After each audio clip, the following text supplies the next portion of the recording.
ம் இங்கிலியன் ஓ வீக்கில இருக்கு அப்ப கொஞ்சம் விடுங்க மத்தியானம் நம்மளுக்கு வெயில் இருக்க நீங்கள் சரி சரி சரி பஸ் நான் பார்க்குறேன் சரி சரி நூல் பொடியல் நூல் வந்து இடம் எடுத்து வைக்க மாட்டாங்க அது சரி எங்கூட பஸ்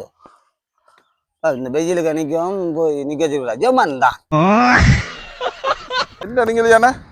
என்ன கதைக்கிறீங்க என்னப்பா சொன்ன நீங்க என்னப்பா இது எல்லாம் சொன்னீங்களே இப்ப என்ன பற்றியதான் என்ன எவ்வளவு தங்கமான மனுஷன் எஜமான் தான் என்று சொன்னானப்பா என்ன வேற மாதிரி சொல்லி கேட்டுச்சு இந்த வெயிலுக்கு உங்களுக்கு நாங்க இந்த தப்பா கிடைக்கிறோமே நாங்கள் எங்கட முதலாளி எஜமான் தான் என்று சொல்லி கிடாக்கப்பா கேட்டவனுக்கு பிச்சரப்பா வேற ஏதோ கதைச்ச மாதிரி கிடக்குது நீங்கள் எஜமான் தான் என்று சொல்லி கிடாக்கு அப்படி வேற ஒன்றும் கதைக்கல சிஜி அந்த மாதிரி சொல்லி கிடாக்கு என்னப்பா நான் இவங்க இப்படி கதைக்கிறாங்க நான் இல்லாத நேரம் என்னென்ன எல்லாம் கதைப்பாங்க வேறது வேலைக்கு லோன் கட்டணும் அது கட்டணும் வேலை கேட்டு வருவாங்க வந்து வேலை கொடுத்த உடனே இப்படி எல்லாம் கதைப்பாங்க வெறும் பிள்ளாக்குமா